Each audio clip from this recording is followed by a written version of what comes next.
लड़ोगे, मरोगे और जद्दोजहद करोगे।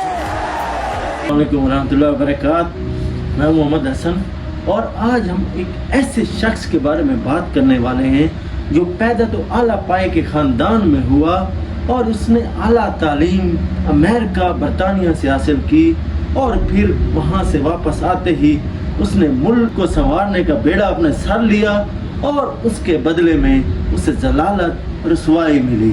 उसे बारहा फौज के हाथों गिरफ्तार किया गया, मारा गया। आप क्या सोच रहे हैं किसके बारे में बात कर रहे हैं? जी हाँ, इमरान खान के बारे में नहीं, जुल्फ़कार अली भुट्टो साहब के बारे में बात करने वाला हूँ। आइए शुरू करते हैं।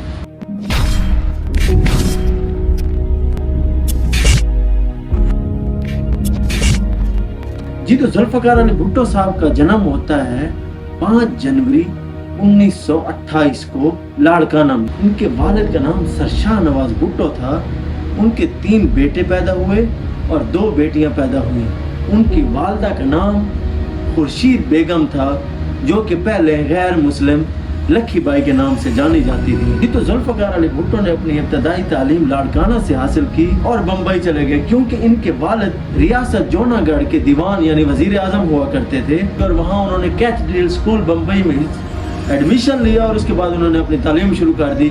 वहाँ उनकी दोस्ती एक हिंदू पीलू मोदी से हुई जिसने एक किताब जुल्फी मेरा दोस्त के नाम से शिमला कॉन्फ्रेंस के बाद में लिखी। उसके बाद जी 1946 में जुल्फ़कार अली भुट्टो साहब चले जाते हैं अमेरिका आला तालीम हासिल करने के लिए। वहाँ उन्होंने कैलिफोर्निया यूनिवर्सिटी की लॉस एंजलिस ब्रांच में एडमिशन लिया और वहाँ से BA सियासियात मुकम्मल किया और उसके फ़ौरन बाद ही वो इंग्लिस्तान यानी बरतानिया चले गए और वहाँ पे उन्होंने ऑक्सफोर्ड यूनिवर्सिटी के कराटेस्ट कॉलेज से MA सियासियात मुकम्मल किया। जुल्फ़कार अली भुट्टो साहब के पास एक ऐसा एजाज़ था जो कि एशिया के किसी बंदे के पास न था, यानी उसे साउथ पेन यूनिवर्सिटी में इंटरनेशनल लॉ का प्रोफेसर मुकर्रर किया गया।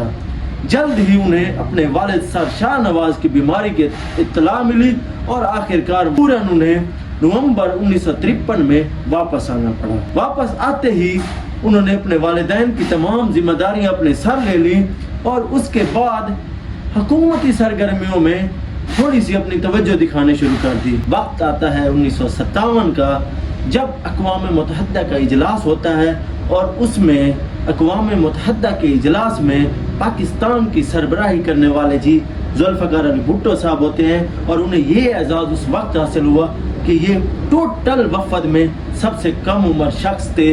उस वक्त इनकी उम्र 29 साल थी। वक्त आता है 1958 का जब स्विट्ज़रलैंड में बहरी सरहदों की हिफाजत के लिए एक मीटिंग होती है और उसमें जुल्फ़कार अली भुट्टो साहब पाकिस्तान की नुमाइंदगी करते हैं। वक्त आ गया 18 अक्टूबर 1958 का जब अयूब खान ने जनरल अयूब खान ने फौजी ने मार्शल लगा दिया और मार्शल के बाद मुल्क का निज़ाम दरहम बरहम हो गया और अयूब खान ने देखा कि जुल्फ़कार अली भुट्टो साहब बहुत ही अक्लमंद और हुकूमती सरगर्मियों को जानने वाले इंसान हैं, लिहाजा उन्होंने इन्हें महकमा मदनियात का वज़ीर तैनात कर दिया और इन्होंने उस वक्त बहुत मेहनतें की। उन्होंने तेल साफ करने का एक यूनिट कराची में लगाया। उसके बाद रशिया से मुख्तलिफ मुल्कों से उन्होंने मीटिंगें की और बहरहाल उनकी अक्लमंदी और उनके काम को देखते हुए जनरल अयूब खान से बहुत मुतासिर था। उसके बाद ये वक्त आता है 23 जनवरी 1963 जब वजीर खारजा पाकिस्तान मोहम्मद अली बोगरा साहब इंतकाल कर जाते हैं और जनरल अयूब खान ने इस हालात का तयन करते हुए जनाब जुल्फ़कार अली भुट्टो साहब को उन्होंने जनरल अयूब खान ने वजीर खारजा मुकर्रर कर दिया। उसके बाद पहला काम जो जुल्फ़कार अली भुट्टो साहब ने किया वो उस काम ने जुल्फ़कार अली भुट्टो साहब को पाकिस्तान के अवाम का आंख का तारा बना दिया। जुल्फ़कार अली भुट्टो ने चीन से सरहदी अमूर पर बहुत सी मीटिंग की जिसके बदले में तकरीबन 580 मील की सरहद पाकिस्तान के हवाले कर दी गई, रकबा पाकिस्तान के हवाले कर दिया गया। वक्त आता है 1965 की जंग के बाद जब जनरल अयूब खान ने ताशकंद मुआहदे पर सहन करते हुए जीती हुई जंग मेज पर हार दी। अवाम में खौफ, गुस्सा بہت تیز آ چکا تھا۔ ذوالفقار علی بھٹو نے عوام کے غم و غصے کو دیکھتے ہوئے استعفیٰ دے دیا اور فوراً لاڑکانہ چلے گئے، اور اس کے چند دن بعد ہی جناب ذوالفقار علی بھٹو نے لاہور میں اپنا ایک جلسہ رکھا، اور اس جلسے میں اس فوجی ان حواریوں کی ایک خواہش تھی کہ جناب ذوالفقار علی بھٹو کو اسی جلسے کے دوران ہی قتل کر دیا جائے۔ ان کی یہ سازش کامیاب ہو جاتی اگر ایک رکشے والا روشن نامی شخص ان کو نہ بچاتا۔ ان حالات کو دیکھا تو ذوالفقار علی بھٹو نے اپنی رابطہ مہم اور تیز کر دی۔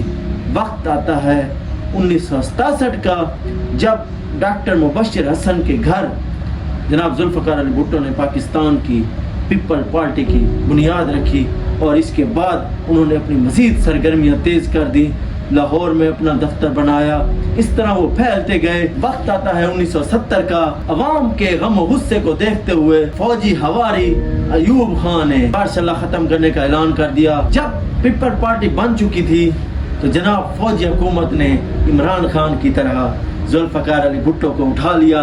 پہلے ان کو میاں والی جیل میں ڈالا گیا، اس کے بعد ساہیوال ٹرانسفر کیا، اور اس کے بعد لاڑکانہ میں انہیں اپنے ہی گھر میں بند کر دیا۔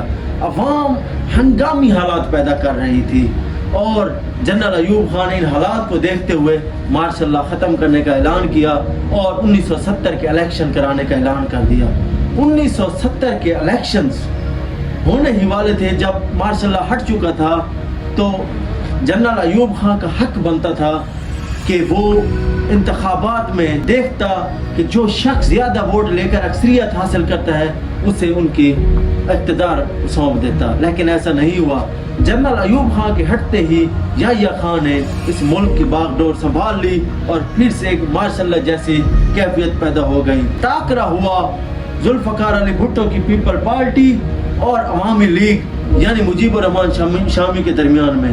مشرقی پاکستان میں جناب شامی صاحب اکثریت کے ساتھ جیتے، اور ادھر مغربی پاکستان میں ذوالفقار علی بھٹو نے اچھے ووٹ حاصل کیے، اور اس وقت یحییٰ خان اقتدار پر قابض ہو چکا تھا، اور ملک کے ہنگامی سے ہنگامی حالات پیدا ہوتے جا رہے تھے۔ اور انہی حالات کو دیکھتے ہوئے 1971 میں ملک دو ٹکڑے ہو گیا، ملک کا جگر چیر دیا گیا۔ اس کے بعد اب جنرل یحییٰ خان کے حواریوں میں اتنی طاقت نہیں بچی تھی کہ عوام کا سامنا کرتے، لہٰذا وہ وہاں سے بھاگ اٹھے، اور ملک کی باغ ڈور یعنی مغربی پاکستان کی باغ ڈور ذوالفقار علی بھٹو کے حوالے کر دی گئی۔ 4 ستمبر 1977 کو نواب احمد خان کے قتل کے سلسلے میں جناب ذوالفقار علی بھٹو صاحب کو گرفتار کر لیا گیا، سیم اسی طرح جس طرح عمران خان کو کیا جا رہا ہے۔ اس کے بعد 19 ستمبر 1977 کو ان کو جسمانی جوڈیشنل ریمانڈ پر بھیج دیا گیا مری، اور اس کے بعد 5 ججز پر مشتمل ایک بینچ بنایا گیا جس نے فیصلہ سنانا تھا، اور اس 5 رکنی بینچ میں مولوی مشتاق شامل تھے جو کہ ذوالفقار علی بھٹو سے ذاتی، اور پھر اس طرح پاکستان کا ایک نایاب ہیرا اس دنیا سے چل بسا۔ اور 4 اپریل 1979 کی وہ کالی رات جب رات 2 بجے بھٹو صاحب کو پھانسی دی گئی، اور پھانسی کے بعد کرنل رفیع کے مطابق بھٹو صاحب کو برہنہ کر کے ان کی ننگی تصاویر لی گئی۔ وہ اس لیے کہ جنرل ضیاء الحق کو معلوم تھا کہ جو بھٹو صاحب کی والدہ تھی ان کے والد نے زبردستی ان سے نکاح کیا تھا، شادی کی تھی، اور وہ اس وقت غیر مسلم تھی، اور وہ یہ جانتا تھا کہیں ذوالفقار علی بھٹو نان مسلم نہ ہو، اور اس لیے اس نے ننگی تصویر لی۔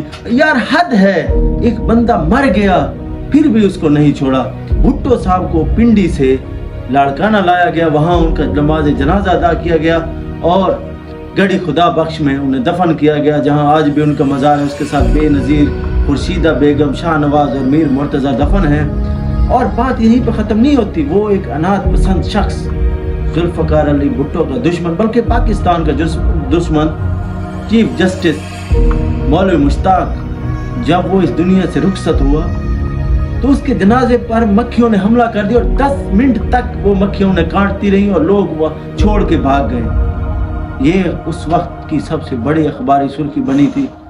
یار اس کا مطلب یہ ہے کہ اگر تم کسی سے बुरा करोगे तुम्हारे साथ जरूर बुरा होगा। आज देखो इमरान खान के साथ क्या हो रहा है, कभी उसके घर पे हमले किए जा रहे हैं, कभी उसकी प्राइवेसी को डिस्टर्ब किया जा रहा है। ऐसा नहीं होना चाहिए, ये सिर्फ पाकिस्तान का कानून है। अमरीकी लोग, अमरीकी ताकतें बैठ के पाकिस्तान को चला रही हैं, उनका एक हाथ जो फौज के साथ मुलविस है।